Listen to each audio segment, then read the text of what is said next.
So, Alex, I work a lot with support workers and providing training opportunities to support workers.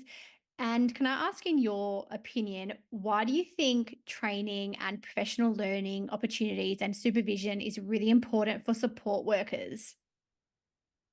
It's absolutely essential because best practice is constantly evolving. So, my primary education in social services, if you will, in behavioral sciences is over 20 years old. And the best practices that we had 20 years ago is not necessarily current best practice. So even somebody who's gone and received a certificate for in community services or mental health peer support or disability services within the last 18 to 24 months, some of the information that you received, those educational, those qualifications were actually built several years ago. There's several Mhm. years before you actually received that qualification.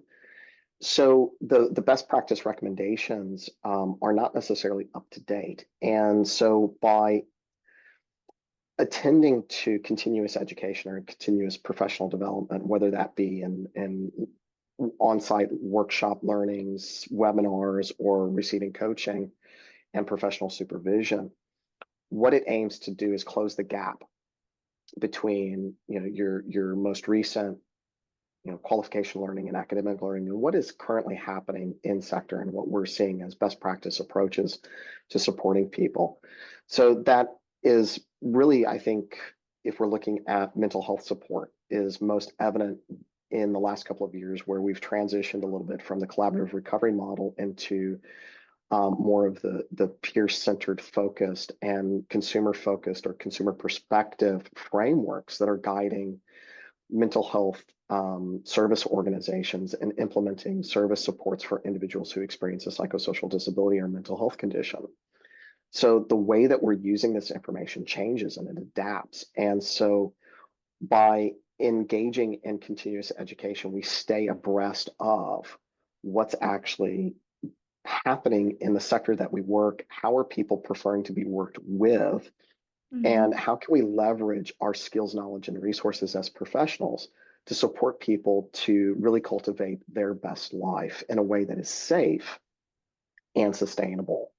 And when we fail to prioritize our continuous education, what we're actually doing is we're creating a redundancy for our own skills and knowledge, and we're creating a very large gap, which might take a lot more to close the longer that we go. So Yeah, in I love that. essence, yeah, in essence, the real risk that we run is that we become a risk to the individuals that we're supporting because we're not current with our skills, our knowledge, and our practice frameworks. And that really, if to just put it really bluntly, that's actually a form of neglect as far as I'm concerned as a supervisor and a coach for professional development, that we're actually neglecting that and we're a potential risk to the individuals that we support. So that's why I'm a big proponent of, is that the right word? I don't I'm a big know. Could supporter be. of ensuring that even though the NDIS say for like psychosocial recovery coaches, it's 20 hours a year of some form of professional or continuous development that you're supposed to get. Just because it says 20 doesn't mean that you can't do more. And in fact, I recommend that you do more That's just a because minimum baseline. It's it's a not, minimum. yeah, it shouldn't be considered best practice.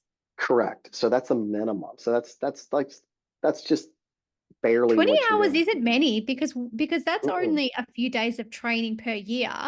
And for me Correct. as a social worker, it's 30 hours of professional learning, Mm. then it's 10 hours of supervision, and it's 5 hours of contribution I have to make to the social work field. So Mm-hmm. even that I think is quite low. But again, that's the minimum baseline. Minimum. So I would always do above and beyond that Mm. because there's always things to learn. And with supervision, I know that cost can be a barrier for support workers, out there. So I always encourage support workers to find a group of peers and then organize group supervision. Mm. And that's a very cost effective way of having supervision as well. Mm. If one-on-one supervision isn't within your budget at that time, then group supervision, it's I think it's always good to have individual supervision, but if Mm. group supervision is all that you can afford, I think it's also, amazing investment in yourself